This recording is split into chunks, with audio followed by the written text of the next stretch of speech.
조용한 집, 남아있는 그림자. 조용한 집이었다. 창문 틈 사이로 들어오는 오후 햇빛이 거실 바닥에 길게 늘어졌고 그 위에 걸터 앉아 울고 있는 사람. 그녀의 이름은 서윤이었다.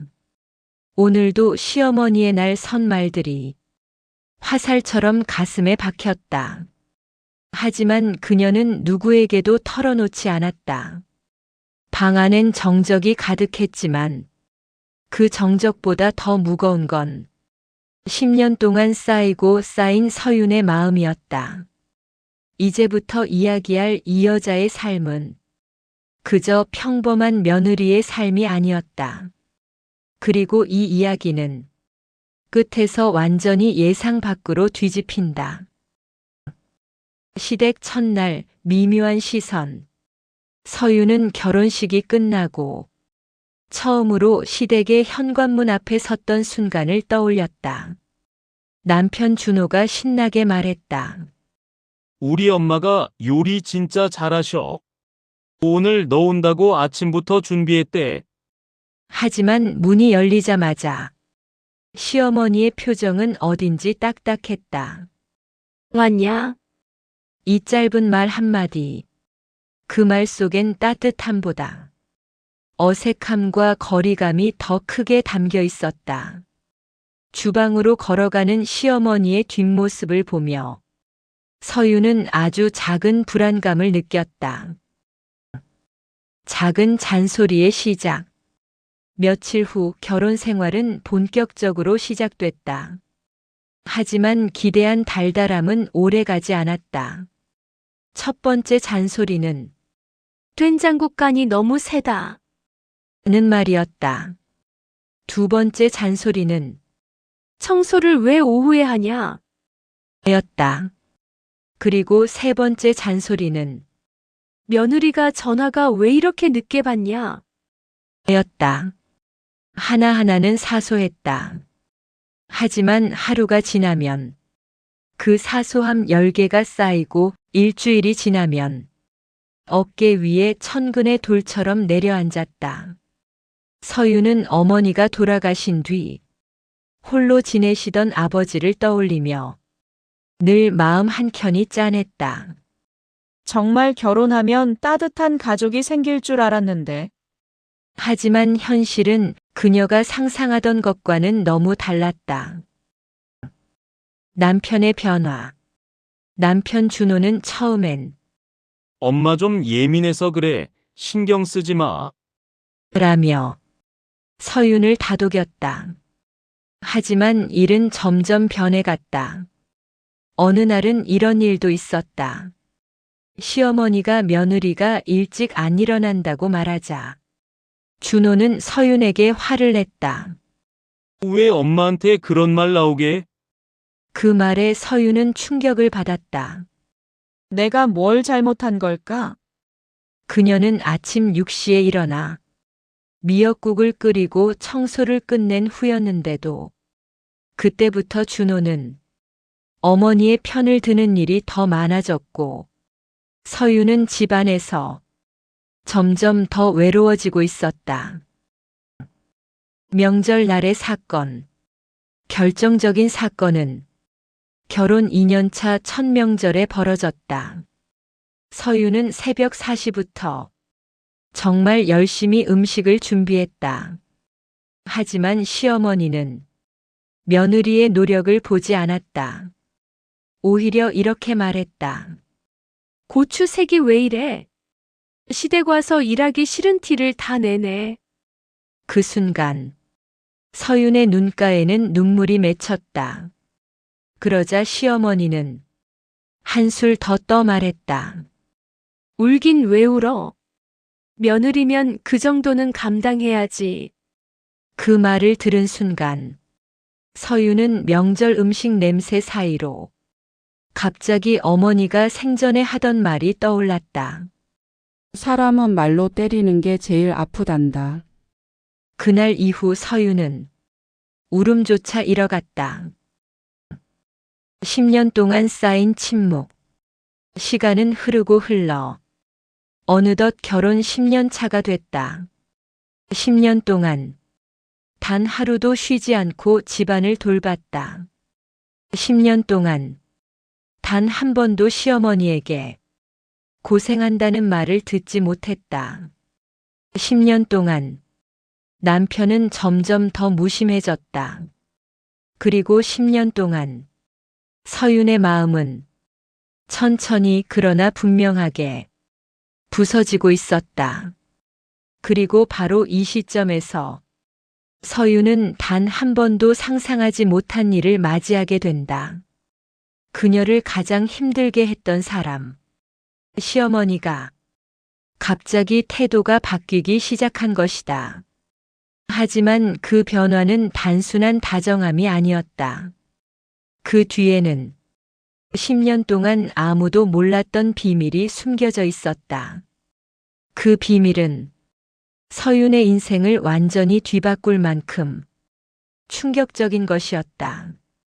갑작스러운 변화. 모든 건 아주 작은 변화에서 시작됐다.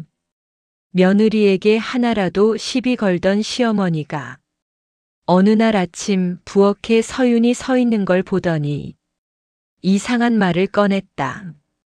그 미역국 오늘은 내가 끓일게. 서윤은 귀를 의심했다. 시어머니가 미역국을 끓겠다니? 그것도 며느리 대신? 10년 동안 단 한 번도 이런 적이 없었다. 어머니, 제가 할게요. 괜찮아요.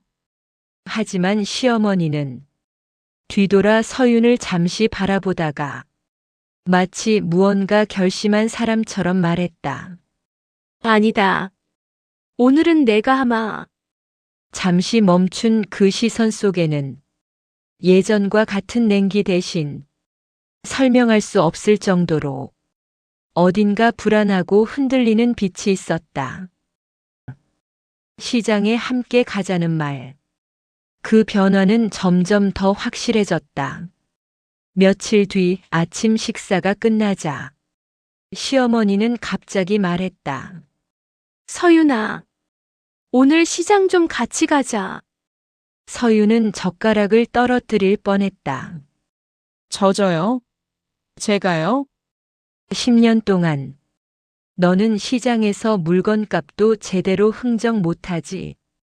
내가 고르는 거면 믿을 수가 없다며 시어머니는 늘 비난만 했었다. 그런데 지금은 함께 가자고 한다. 서윤은 어리둥절했지만 고개를 끄덕였다. 그날 시장은 유난히 붐볐다. 사람들 사이를 지나며 시어머니는 평소와 다른 모습으로 서윤의 어깨를 잡아 이끌었다. 넘어지지 마라. 그 말 한마디조차 서윤에겐 낯설었다. 어머니, 혹시 어디 아프세요? 시어머니는 대답 대신 가게의 할머니에게 미소를 지으며 말했다. 이 며느리가요. 참 성실해요. 순간 서윤은 숨이 막혔다. 그 말은 10년 동안 단 한 번도 시어머니의 입에서 나온 적이 없었다. 시어머니의 옷 선물. 시장 한복판에서 시어머니는 갑자기 멈춰 섰다. 그리고는 옷가게 앞으로 다가갔다. 이거 내가 입으면 따뜻하겠다. 갈색 니트 코트였다. 가격표에는 꽤 큰 금액이 붙어 있었다. 어머니, 이런 거 비싸요. 안 사셔도 돼요. 하지만 시어머니는 손을 내저으며 말했다. 평생 고생만 시켰는데 이런 것도 한 번은 사줘야지. 평생? 고생? 서윤은 귀가 멍해졌다. 10년 내내 서윤이 어떤 노력을 해도 단 한 번도 인정하지 않던 사람이 지금은 이상하리만큼 배려와 후회를 비춘다. 왜? 도대체 무슨 일이 있는 걸까? 그리고 진짜 이상한 요청이 들어왔다. 어느 날 저녁 시어머니가 서윤을 조용히 불렀다. 내일 병원 좀 같이 가줄 수 있니? 서윤은 무언가 찬물이 등 뒤로 흐르는 기분을 느꼈다. 병원요? 어디 아프세요? 그냥 정기검진이다. 하지만 그 말에 흐릿한 거짓이 섞여 있다는 걸 서윤은 본능적으로 느꼈다. 다음 날 병원. 시어머니는 평소처럼 당당한 모습이 아니었다. 기다림 의자에 앉아 손등을 꼭 쥐어 떨고 있었다. 서윤은 조심스레 물었다. 어디 많이 불편하세요? 시어머니는 대답하지 않았다. 대신 긴 한숨을 내쉬었다. 그냥 애미도 사람이라서 겁이 난다. 그 순간 10년 동안 서윤이 알던 시어머니의 모습과 전혀 다른 사람이 눈앞에 있었다. 의사와의 면담 첫 충격. 드디어 차례가 되었다. 진료실 문이 닫히고 의사는 차트를 읽으며 깊은 숨을 내쉬었다. 어머니 검사 결과가 나왔습니다. 시어머니가 대답했다. 말씀하세요. 폐에 있는 종양이 크기가 많이 커졌습니다. 종양? 폐? 서윤의 심장이 덜컥 떨어졌다. 의사 말이 이어졌다. 수술은 어렵습니다. 전이가 이미 상당히 진행됐습니다. 서윤은 숨이 가빠졌다. 시어머니는 고개만 조용히 끄덕였다. 그럼 치료는? 치료 방향은 완화 쪽으로 가시는 게 좋겠습니다. 완화라는 단어는 사람의 희망을 조용히 꺼트리는 단어였다. 그리고 의사는 가장 무거운 말 하나를 더 전했다. 시간은 길지 않습니다. 반년 혹은 그보다 조금 더. 반년. 딱 반년. 서윤은 숨이 턱 막혔다. 시어머니는 생각했던 것보다 훨씬 침착하게 말했다. 그 정도면 충분히 산 거지. 그 말 속엔 이미 자신의 마지막을 준비한 사람의 단단한 체념이 들어 있었다. 병원 복도에서 드러난 솔직한 마음.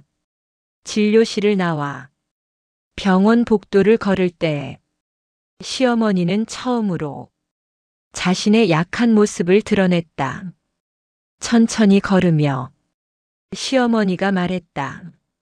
서윤아, 사람은 죽기 전에 누구 얼굴이 떠오르는 줄 아니?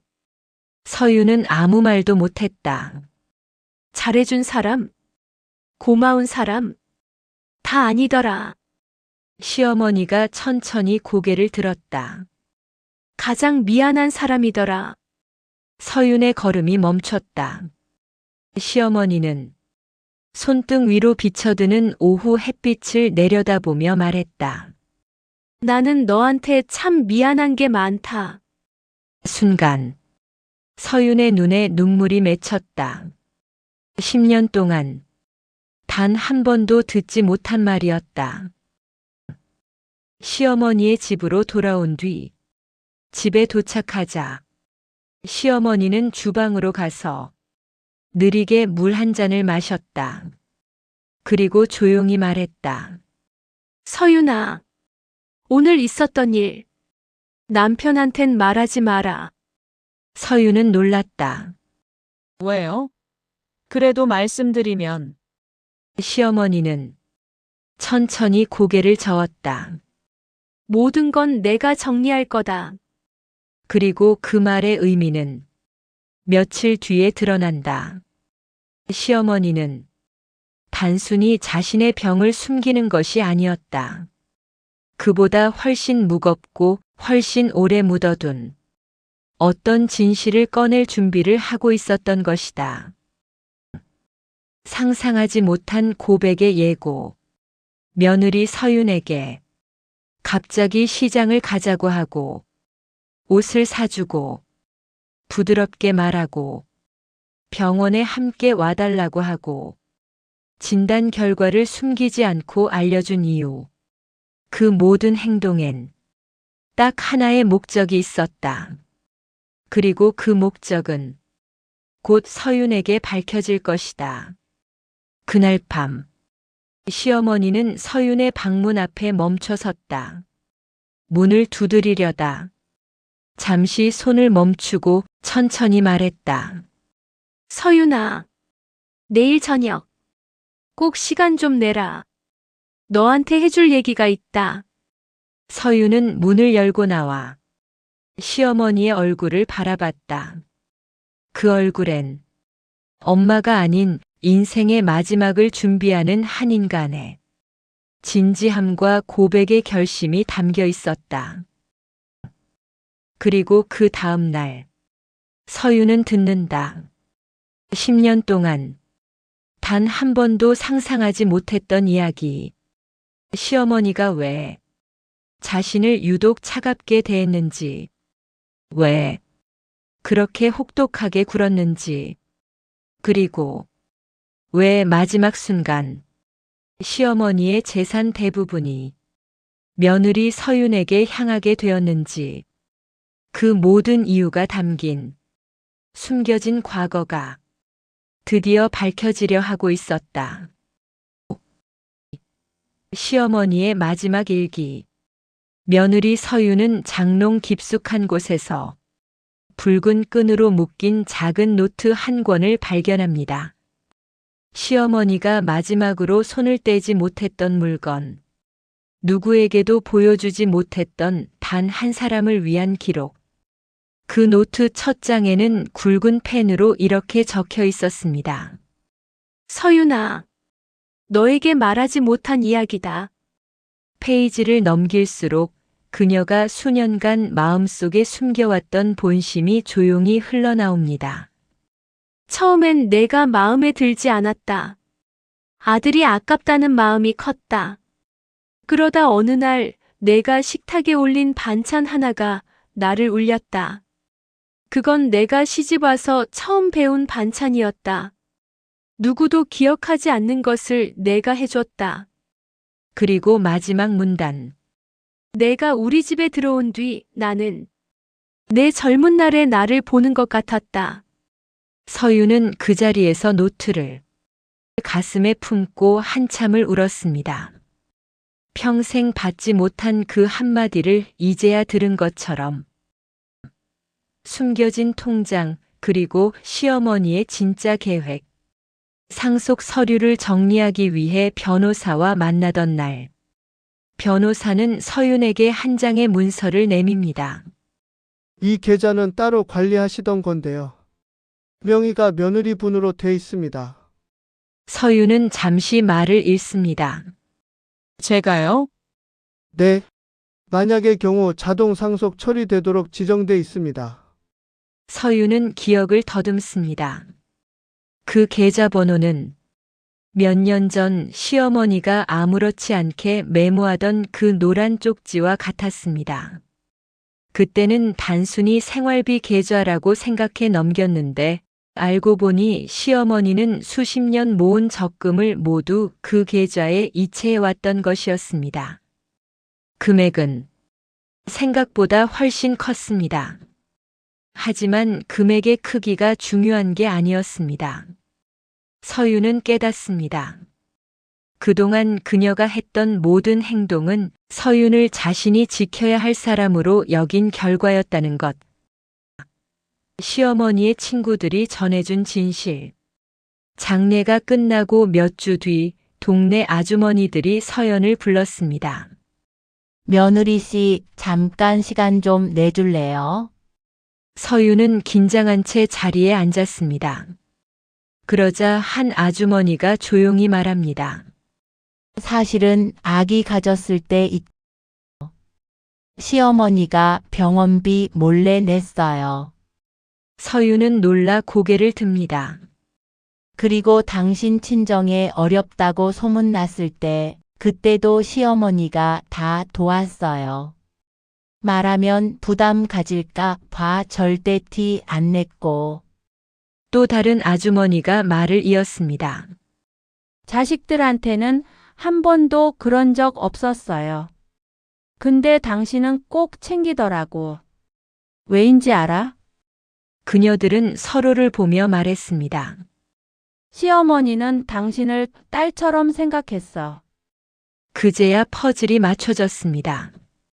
왜 그토록 자잘하게 잔소리했는지, 왜 늘 자신을 지켜보며 불편한 말들을 던졌는지. 그 모든 것이 미움이 아닌 말로 표현할 줄 몰랐던 그녀만의 방식이었다는 것. 아들의 뒤늦은 후회와 사과. 며칠 뒤 남편은 조용히 서연의 앞에 앉았습니다. 그는 얼굴이 초췌해져 있었습니다. 서윤아 미안해. 서윤은 놀랐습니다. 뭐가? 엄마가 마지막으로 남긴 녹음 파일이 있더라. 그는 어둡게 말했습니다. 엄마가 그러시더라. 서윤이한테 말로는 못했지만 저 아이는 내가 살아있는 동안 유일하게 마음을 기댄 사람이었다고. 서윤의 눈가가 다시 뜨거워졌습니다. 남편은 말을 잇습니다. 그런데도 나는 왜 너를 지켜주지 못했을까? 왜 엄마와 내 사이를 더 엉키게 놔둔 걸까? 서윤은 잠시 숨을 고르고 조용히 말합니다. 당신도 아들로서 힘들었잖아. 아니, 힘들지 않았어. 그게 문제였지. 짧은 대화였지만 그동안 남편이 얼마나 오랫동안 후회와 죄책감 속에 있던 건지 서윤은 느낄 수 있었습니다. 진실을 알게 된 뒤 서연의 변화.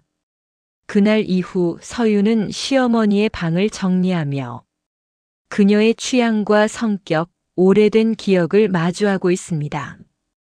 오래된 꽃무늬 옷, 버선, 젊은 시절의 사진들, 아들에게 쓰지 못한 편지들. 그리고 서윤은 불쑥 이런 질문을 스스로 던집니다. 나는 이 집에서 어떤 사람이었을까? 답은 곧 떠오릅니다. 누군가에게 딸 같은 존재였던 사람. 그 사실 하나만으로도 서윤의 마음속 오래된 상처들은 부드럽게 녹아내렸습니다. 시어머니가 남긴 마지막 선물. 마지막 남은 상자는 시어머니가 생전에 가장 아꼈던 서랍 속에서 발견됐습니다. 상자를 열자 그 안에는 손으로 직접 뜬 목도리가 들어 있었습니다. 태그에는 이렇게 적혀 있었습니다. 서윤아, 겨울 오기 전에 주려던 건데. 미안하다. 그 순간 서윤은 무너집니다. 그녀는 목도리를 꼭 끌어안고 엎드려 울었습니다. 평생 들었던 모든 말보다 이 목도리 한 개가 서윤에게 진실을 알려주는 것 같았습니다. 시어머니는 자신을 미워한 것이 아니라 자신이 상처받을까봐 먼저 밀어낸 것이었다는 것을. 마지막 장면 숨겨진 상속의 의미. 변호사는 서윤에게 말했습니다. 어머니께서 남긴 건 재산보다 메시지였던 것 같습니다. 서윤은 조용히 고개를 끄덕였습니다. 그녀가 남긴 돈은 누군가를 억압하려는 것도 누군가에게 빚을 지우려는 것도 아니었습니다. 단 하나, 내가 내 마지막 선택이었다. 그 의미였습니다. 서윤은 시어머니의 방에 촛불을 켜고 천천히 말합니다. 어머니. 저도 이제야 어머니 뜻을 알겠어요. 저를 딸처럼 생각해 주셔서 감사해요. 그리고 시어머니의 마지막 일기에 적힌 글을 조용히 읽습니다. 서윤아, 너는 내가 가진 것 중 가장 아까운 사람이다. 그 말은 평생 받고 싶었던 사랑이 마침내 도착했다는 증거였습니다. 그녀의 이름은 서윤이었다. 오늘도 시어머니의 날 선 말들이 화살처럼 가슴에 박혔다. 하지만 그녀는 누구에게도 털어놓지 않았다. 하지만 현실은 서유는 단 한 번도 상상하지 못한 일을 맞이하게 된다. 갑자기 태도가 바뀌기 시작한 것이다. 10년 동안 아무도 몰랐던 비밀이 숨겨져 있었다. 충격적인 것이었다. 모든 건 아주 작은 변화에서 시작됐다. 그 미역국 오늘은 내가 끓일게. 어머니 검사 결과가 나왔습니다. 폐에 있는 종양이. 수술은 어렵습니다. 치료 방향은 완화 쪽으로 가시는 게 좋겠습니다. 시간은 길지 않습니다. 딱 하나의 목적이 있었다. 그리고 그 목적은 곧 서윤에게 밝혀질 것이다. 그날 밤, 서윤아, 서윤은 문을 열고 나와 그 얼굴엔 인생의 마지막을 준비하는 한 인간의 숨겨진 통장 그리고 시어머니의 진짜 계획. 서윤은 깨닫습니다. 그제야 퍼즐이 맞춰졌습니다. 그 모든 것이 미움이 아닌 그는 얼굴이 초췌해져 있었습니다. 왜 엄마와 내 사이를 더 엉키게 놔둔 걸까? 누군가에게 딸 같은 존재였던 사람. 그녀는 목도리를 꼭 끌어안고 엎드려 울었습니다. 조용한 집, 남아있는 그림자. 여러분, 누군가를 마음 깊이 사랑한다는 건 그 사람이 떠난 뒤에도 계속 그를 닮아가는 일인지도 모릅니다. 혹시 지금 그리운 누군가가 있나요? 그렇다면 오늘 하루만큼은 그 사람의 미소를 떠올리며 따뜻한 차 한 잔을 나눠보세요. 그 순간 여러분 마음에도 사랑이 남아있음을 느끼실 거예요. 이 영상이 마음에 닿았다면 구독과 좋아요로 다음 이야기도 함께 해요.